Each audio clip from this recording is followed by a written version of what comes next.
최근 시폴폴 29 표준위원회 모임에서는 지금 보고 있는 제안문서를 최종 채택합니다.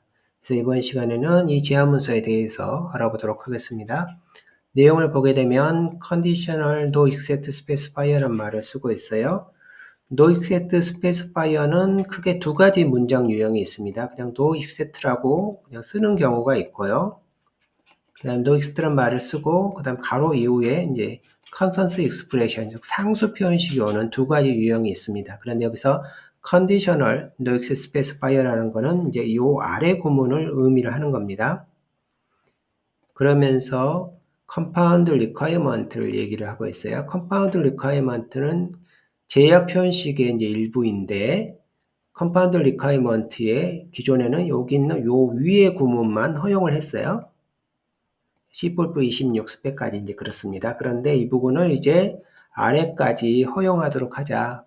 그랬을 때 기존의 노익스 구문을 좀 확장하자는 거죠. 그래서 실제 이제 구현하는 과정도 쉽고 구현했을 때 얻을 수 있는 이점도 많으니 이렇게 바꾸자라는 내용이고 최종 표준위원회 모임에서 이 제안 문서를 선택을 하게 됩니다. 그래서 이번 시간에는 requirement에 대한 내용을 조금 리뷰를 하고 compound requirement의 conditional no except specifier를 허용한다는 의미가 어떤 의미인지 알아보도록 하겠습니다. 일단 no except specifier는 두 개 문장이 있습니다. 그럴 때 이제 위 문장으로 바꾸자 이런 내용입니다. 그래서 이번 시간에는 require expression에 대해서 알아보도록 하겠습니다. 일반적으로 C++에 사용하고 있는 expression은 computational expression이에요. 무슨 얘기냐면 계산을 목적으로 설계된 표현식입니다.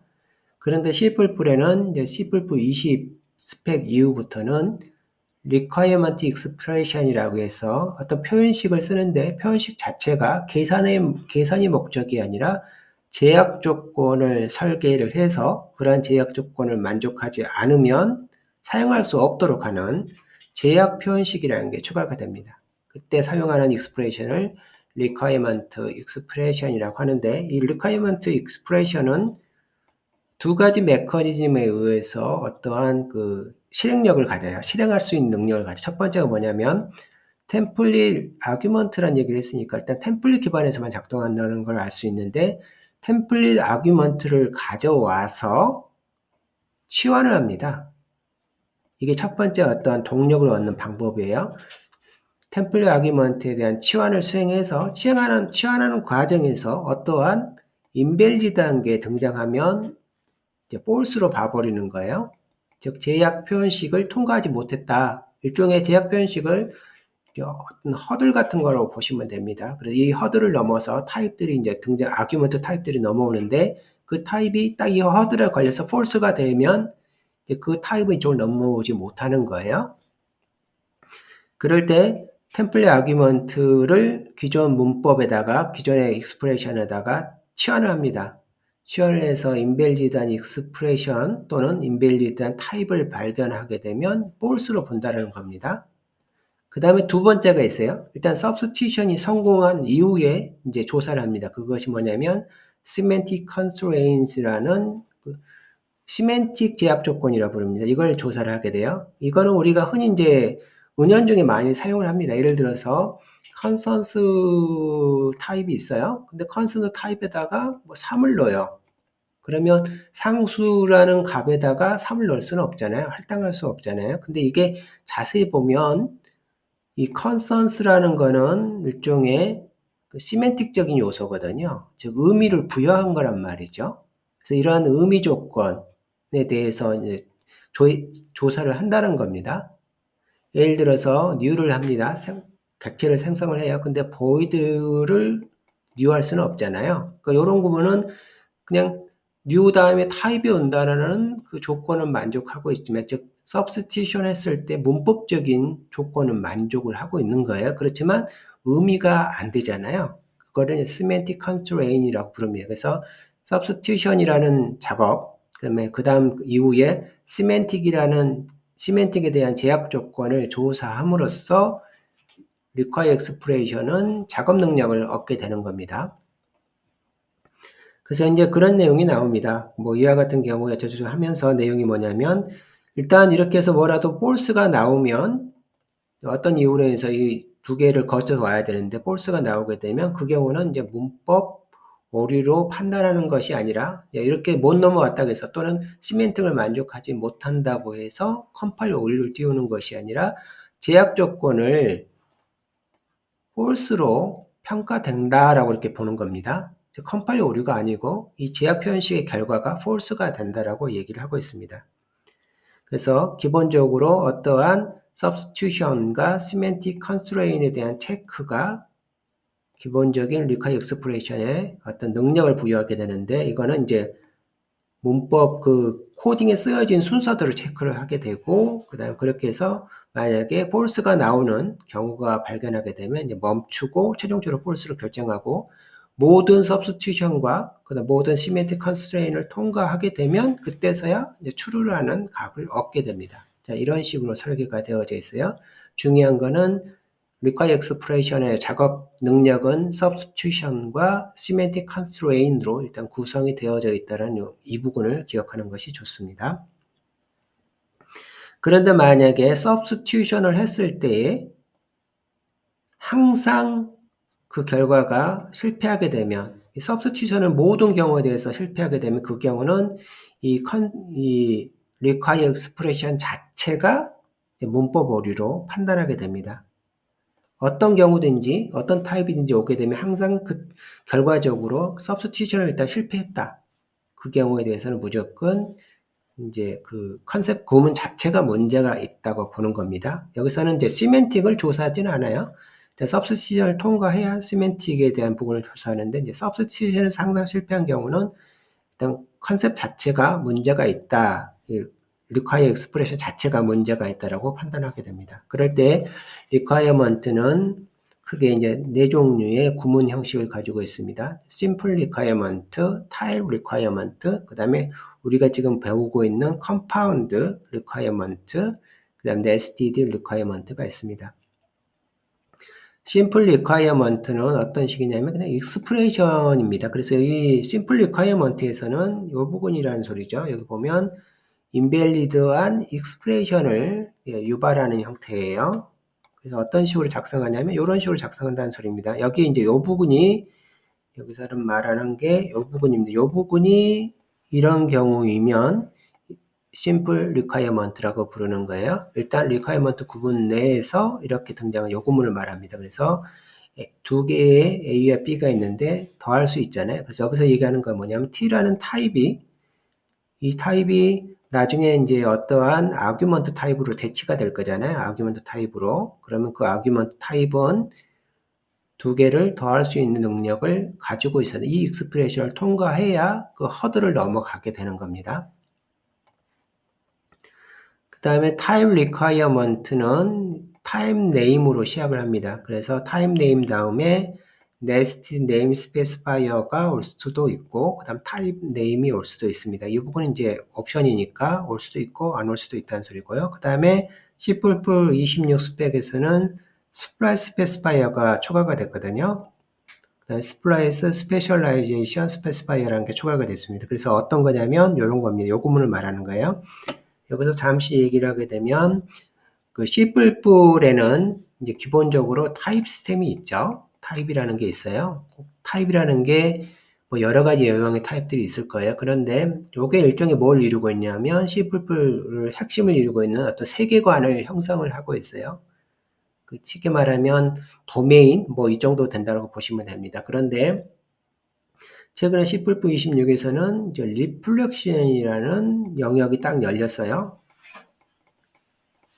서로 다른 영역입니다. 그래서 이들 사이에서는 무슨 일이 일어나냐면 이 타입에 있는 요소들을 리플렉션으로 바꿀 수가 있고 리플렉션에 있는 요소들을 타입으로 바꿀 수가 있어요. 왜 이제 이런 일을 하냐면 타입으로 어떤 문제를 풀 때 쉬운 경우도 있지만 굉장히 어려운 경우가 있거든요. 그런데 그거를 리플렉션으로 바꿔서 문제를 풀고 난 다음에 이 푼 결과를 다시 어떻게 하냐면 이렇게 돌리면 타입으로 어렵게 푸는 문제를 리플렉션으로 쉽게 풀 수가 있거든요. 그래서 이런 개념입니다. 기본적으로 리플렉션 세계에서 이루어지는 모든 매핑 관계는 타입 시스템의 매핑 관계로 다시 환원할 수가 있어요. 그래서 리플렉션으로 푸는 문제는 그 타입으로 푸는 문제하고 동일해지고 타입으로 푸는 문제는 꼭 다시 리플렉션으로 푸는 문제하고 동일해집니다. 어쨌든 푸는 방법이 많다는 거죠. 어떤 해결하는 방법이. 그래서 이런 세계관을 도메인을 만들게 되는데 이럴 때 타입에서 리플렉션으로 넘어갈 때는 이렇게 두 개의 꺽쇠가 섞이는 리플렉트 오퍼레이터라 불러요. 리플렉트 익스프레스 요 부분을 말합니다. 여기서 어떠한 타입에다가 타입 관련된 내용에다가 이걸 딱 붙이면 이게 리플렉션이 딱 넘어갑니다. 리플렉션 넘어간 걸 다시 타입으로 올 때는 이런 걸 사용을 해요.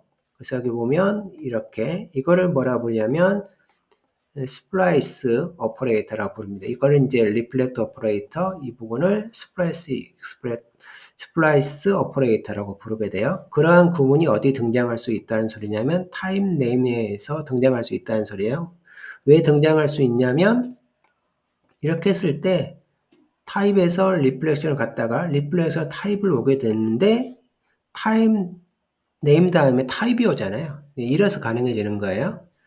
그래서 이런 식으로 사용할 수가 있는데 예를 들어서 그 실제 예를 한번 보도록 하겠습니다. 보면 이런 식으로 쓸 수 있다는 소리예요. 예를 들어서 requirement expression을 만드는데 타입 여기 보면 타입 네임으로 시작하잖아요. 타입 네임 t에서 t가 아규먼트로 나중에 전달될 텐데 그 아규먼트 타입이 인원한 타입이 있어야 돼. 이런 의미가 되고 그 다음에 s에다 전달하게 되면 이제 그 substitution 관점에서 볼게요. 얘가 이렇게 해서 전달되어지면 얘가 이렇게 전달되어지고 그 다음에 여기도 동일한 t가 전달되잖아요. 그래서 어떤 아규먼트가 전달되어서 왔을 때에 그 아규먼트 밑에 타입이라는 녀석도 존재를 해야 된다. 이런 의미가 됩니다. 매핑 과정에서 문제가 없어야 되니까요. 그 다음에 그게 0으로부터 이렇게 변환할 수 있어야 된다. 요거는 이제 시멘틱, 아까 말한 시멘틱 체크 단계에서 딱 갈라지게 됩니다. 타입적으로는 이렇게 이런 타입이 있어야 된다는데, 실제 그 타입이 0으로부터 변환될 수 있어야 된다는 조건도 들어가 있잖아요. 요게 이제 시멘틱적인 요소입니다. 구문적으로는 문제가 없지만 그 구문이 갖고 있는 의미까지 해석을 한다는 거예요. 그 이 부분 같은 경우는 레퍼런스가 있어야 된다라는 거예요. 그래서 여기서 예를 들어서 t가 void이면 안 된다 이 소리를 이런 식으로 표현합니다. t 타입이 void가 될 수 없어요. 그거는 void에다가 레퍼런스 붙이면 구문 오류거든요. 문법적으로는 타입에다가 레퍼런스를 붙일 수 있어요. 문법적으로. 근데 시멘틱적으로는 void 타입에 대해서는 레퍼런스 붙이는 거를 금지하고 있거든요. 이런 식으로. 그 다음 이 부분도 t라는 타입 아래에 뭐가 있어야 된다는 소리냐면 R1이라는 녀석이 있다는 소리인데 이게 무슨 얘기냐면 타입이 있고 리플렉션 존이 있잖아요. 근데 T 아래에 어떤 타입 아래에 뭘 넣을 수 있냐면 리플렉트를 멤버를 둘 수가 있어요. 리플렉트 자체를. 그래서 이렇게 두게 되면 T라는 클래스 내부에 리플렉트 멤버를 줄 수가 있는데 그거를 다시 원래로 돌렸을 때 걔가 타입이 돼야 된다는 소리입니다. 그 다음에 이 녀석은 뭐냐면 R2가 템플릿이었다는 소리예요. 타입에 있는 템플릿이 넘어갔다가 다시 돌아오는 겁니다. 그 템플릿이 돌아왔는데 거기다가 아규먼트를 던지면 템플릿으로부터 타입을 만들어야 된다는 소리예요. 즉 꺽쇠 인트를 하게 되면 그 녀석의 결과가 최종적으로 타입이 돼야 된다는 소리입니다. 그 타입 네임 다음에는 타입이 와야 되기 때문에 이런 거를 이제 조사하도록 하는 구문이 여기 있는 타입 리콰이어먼트입니다. 다음으로는 컴파운드 리콰이어먼트입니다. 우리가 이제 여기에 대해서 관심을 갖는 거잖아요. 보면 여기에 no except만 쓸 수가 있어요. 이렇게 기존 구문이. 지금 요거는 제가 C++26 스펙 문서에서 가져온 거거든요. no except만 쓸 수 있는데 이 부분을 no except에 expression 쓸 수 있는 형태로 바꾸자라는 내용입니다. 골자는. 그래서 컴파운드 리콰이어먼트는 expression을 쓰고 그 다음에 중간에 no except가 올 수도 있고 그 다음에 return type requirement가 올 수도 있는데 여기 보면 일단 전체적으로 뭐가 들어가냐면 커리 브레스가 일단 들어간다는 걸 주목하셔야 되고 그 다음에 커리 브레스 이후에는 이런 것들이 올 수 있다는 겁니다. 그럴 때 return type requirement는 이런 식으로 화살표 다음에 type constraint 구문을 사용할 수가 있어요. 예를 들어서 이 경우입니다. 여기 보면 커리 브레이스가 있습니다. 그리고 화살표 있고, 화살표가 있다는 소리는 요 구문이라는 소리죠. 그 다음 type constraint은 요겁니다. 즉 여기서 우리가 이제 주목해야 될 내용은 요 부분을 어떻게 보느냐인데, 이 구문은 이제 이런 식으로 봅니다. same이라는 컨셉이거든요. 컨셉 중에 하나인데, 요렇게 얘가 원래 두 개 뭘 받냐면, 그 아규먼트를 받아요. 템플릿 아규먼트를. 이럴 때 이런 경우는 어떻게 되냐면 요 부분 있죠. 요 부분이 뒤로 갑니다. 일단 요 부분 뒤로 가요. T의 이너 타입이 요 부분 뒤로 가고 요 부분은 어떻게 가냐면 요 안으로 들어가는데 앞으로 옵니다. 앞으로 오면서 여기다가 데클 타입이라는 걸 딱 붙이는 거하고 똑같아요. 실은 이렇게. 그래서 항상 이 컨셉에 있을 때 컨셉에 어떤 이미 들어가 있는 아규먼트가 있으면 새로운 녀석이 여기 딱 추가될 때는 앞으로 들어옵니다. 그래서 이 앞에 있는 요소하고 뒤에 있는 요소가 같은지를 체크하게 돼요. 그러니까 이 부분을 이제 compound requirement라고 부르는데 여기 이제 no except만 쓰는데 이 부분을 no except의 constant expression 구문으로 바꾸자라는 내용입니다. 그 다음에 nested requirement는 그 구문 자체 아래에 또 다시 requirement하고 constraint expression, 요게 아까 말한 constraint expression이죠. 요게 type constraint, 요런 같은 내용을 쓰자는 겁니다. 그래서 어떤 식으로 쓴다는 소리냐면 이런 식으로 지금 하고 있죠. 보면 이 안에 요 부분을 말하는 거예요. 그리고 이 부분이 constraint expression입니다. 이 부분이. 그래서 이 부분을 어떻게 한다는 소리냐면 E에 보면 E라는 컨셉이 있는데 여기 U가 있잖아요. 그럼 이 U 대신 U가 이렇게 되는 거잖아요. 그럼 요거를 일단 substitution 해야 되잖아요. 그러면 이 부분을 substitution 하면 여기다가 substitution 하면 size of U 대신 요게 들어가는 겁니다. 요게 쭉 들어가는 식으로 완성이 됩니다. 그래서 T가 있을 때에 T가 일단 플러스 T라는 연산을 할 수가 있어야 돼요. 그럴 때에 그 리턴하는 값에 대해서 데클 타입을 여기다가 넣는다는 소리입니다. 그래서 여기서는 일단 플러스 t라는 연산을 가능해야 되고, 그 다음에 데클 타입에서 이런 식으로 플러스한 결과를 하게 되면 얘가 이제 대부분 t 타입에 대한 레퍼런스가 대부분 됩니다. 어쨌든 요 타입을 넣어서 이 조건을 만족해야 된다라고 표현합니다. 요것도 그래서 이 requirement expression이기 때문에 이 부분은 뭘 체크하냐면 컴파일 오류가 아니라 이제 제약 조건을 체크한다는 소리입니다. 제약 조건을 해서 제약 조건의 결과에 따라 제가 true나 이제 false로 최종적으로 결정이 나게 되는 거예요. 그럴 때에 compound requirement에 no except 구문으로 다시 돌아오면 이 부분을 이제 바꾸자는 건데, 이제 기존에 이거를 코딩을 어떻게든 짜서 구현하게 되면 이런 식으로 이제 구현을 할 수 있다라고 그 제안문서에 나옵니다. 중간에 이제 no except라는 이러한 인자를 넘깁니다. 뒤에다 넣는 이유는 최종적으로 이 F를 체크하고 싶은 거예요. F가 딱 들어왔을 때 마지막에 들어오는 이 F가 이걸 만족하는지 여부를 체크하고 싶은 거예요. 그래서 이제 사용할 때는 그 인버 커브를 한 다음에 실제 인버 커브를 한 다음에 여기다가 true를 써가지고 이 부분을 뭐로 쓰냐면 함수가 있으면 함수에 뭐 오토 뭐 이런 식으로 사용하게 돼요. 아규먼트로. 그래서 true를 먼저 넣어놓는 겁니다. 그래서 이 첫 번째 있는 이 함수는 no except다 이런 식으로 할 때 짜려고 지금 만들어 놓은 겁니다. 그럴 때 요거를 구현하려고 보니까 이런 식으로 구현해야 되는 상황이 벌어지는 거예요. 왜냐하면 no except만 허용을 하니까 이걸 가지고 이렇게 분기를 해야 되는데 이게 굉장히 좀 짜증스럽거나 좀 이제 어렵다는 거죠. 그래서 이 부분을 어떻게 바꾸자는 소리냐면 여기다 그냥 넣자 구문적으로. 그럼 이렇게 해서 곧바로 끝나니까. 그래서 이렇게 해서 하도록 하는 내용인데 최종적으로 그 표준위원회에서 이 문서를 채택을 해서 반영하는 거로 결정이 난 상태입니다.